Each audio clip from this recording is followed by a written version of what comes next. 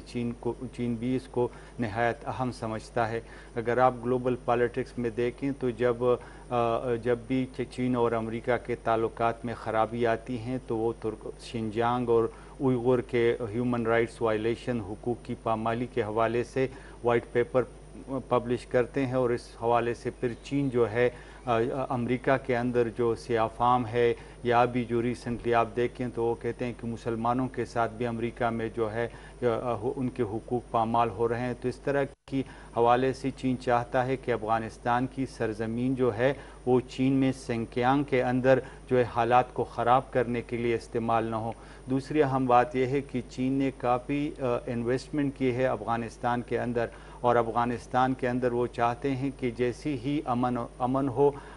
تو وہ کوشش کرے گا کہ ان پروجیکٹ کو پائے تکمیل تک پہنچائے۔ چین جو ہے وہ معاشی انٹیگریشن پر اس خطے میں یقین رکھتا ہے، اور سی پیک کے حوالے سے اگر آپ دیکھیں تو پشاور سے کابل تک موٹر وے جو ہے وہ بھی ایک اہم منصوبہ ہے، مومن ماربل سٹی ہے، رشکئی اسپیشل اکنامک زون ہے، یہ خطار ہے، یہ گدونہ مازئی ہے۔ تو اس حوالے سے جو سی پیک پروجیکٹ ہیں یا گوادر ہے تو یہ صرف جو ہے پاکستان کے حوالے سے اہم نہیں ہے بلکہ وسطی ایشیا کے ممالک کے لیے اور افغانستان کے لیے نہایت اہم ہے۔ اس حوالے سے ہم دیکھیں تو ابھی جو شاہ صاحب نے بات کی کہ افغانستان کی موجودہ حکومت کے حوالے سے بہت سی باتیں ہیں، مثلا یہ ہے کہ اگر ہم دیکھیں تو یہ طالبان کے حوالے سے رورل ایریا میں دیکھیں تو یہ تو عام لوگ ہیں، رورل ایریا سے اٹھ کے آئے ہیں، ان کی جو ہے حسب نسب معلوم ہے، کس ٹائپ سے بلانگ کرتے ہیں، ان کے پاس ڈوئل نیشنلٹی نہیں ہے، ان کا مرنا جینا یہاں پہ ہے، ان کا مورال بہت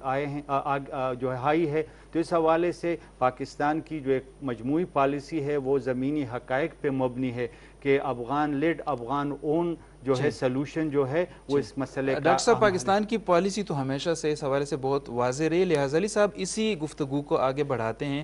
ہم نے دیکھا کہ جس طرح ڈاکٹر صاحب نے فرمایا کہ ابھی اس وقت جو حال ہی میں ایک وفد نے چین کا دورہ کیا، ٹھیک ہے، پاکستان بھی اس میں ایک سہولت کار کا کردار ادا کر چکا ہے، طالبان کا جو وفد ہے وہ پاکستان آ چکا ہے، روس نے بھی اس میں ایک کردار ادا کیا، ایران نے بھی کردار ادا کیا، دوحہ نے ان کو وہاں پہ جگہ دی، وہاں پہ وہ مذاکراتی جو سلسلے تھے وہاں پہ شروع ہوئے، لیکن ہم نے دیکھا کہ بھارت کی جانب سے اس حوالے سے کوئی انیشیٹو ہم نے نہیں دیکھا۔ کیا ہمیں اس سے یہ مطلب نہیں لینا چاہیے، یا آپ کا تجزیہ کیا ہے کہ وہ ایک سپوائلر کا کردار ادا نہیں کر رہا اس ساری صورتحال میں؟ شکریہ سر، جس طرح بھی آپ نے کہا بھارت کی صورتحال کو دیکھو تو اس وقت